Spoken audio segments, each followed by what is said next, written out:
പ്രതിസന്ധിയിൽ കൂടി നീങ്ങിക്കൊണ്ടിരിക്കുകയായിരുന്ന കേരള ബ്ലാസ്റ്റേഴ്സ് ഉൾപ്പെടെയുള്ള ക്ലബ്ബുകൾ ഇന്ത്യൻ സൂപ്പർ ലീഗിൽ പങ്കെടുക്കാനുള്ള തങ്ങളുടെ പാർട്ടിസിപ്പേഷൻ ഫീസായിട്ടുള്ള 1,10,00,000 രൂപ എന്ന തുക കൊടുത്തു കഴിഞ്ഞു. ക്ലബ്ബുകളെല്ലാവരും ഇത്തരത്തിലുള്ള പേയ്മെന്റ് കൊടുത്തു. ഒരു ക്ലബ്ബ് ഇപ്പോഴും കൊടുത്തിട്ടില്ല. അത് വേറെ കാര്യം. അതിനെക്കുറിച്ച് നമ്മൾ സംസാരിക്കാം.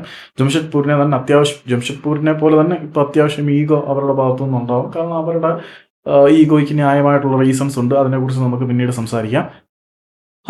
എല്ലാവരും പാർട്ടിസിപ്പേഷൻ ഫീസും കാര്യങ്ങളൊക്കെ കൊടുത്തെങ്കിൽ പോലും ഇന്ത്യൻ സൂപ്പർ ലീഗ് തുടങ്ങുന്നത് വൈകാനുള്ള സാധ്യത വളരെ കൂടുതലാണ്. കാരണം ബെറ്റർ എഫിഷ്യൻ്റ് ആയിട്ടുള്ള ഒരു ബ്രോഡ്കാസ്റ്റേഴ്സിനെ കണ്ടെത്താൻ വേണ്ടിയിട്ട് ഇന്ത്യൻ സൂപ്പർ ലീഗിന്റെ മാനേജ്മെന്റും ISL ക്ലബ്ബുകളും ഒന്നുകൂടി കാര്യങ്ങൾ ഹോൾഡ് ചെയ്യാം എന്നുള്ള തീരുമാനത്തിലാണ് ഇപ്പോൾ പൊയ്ക്കൊണ്ടിരിക്കുന്നത്.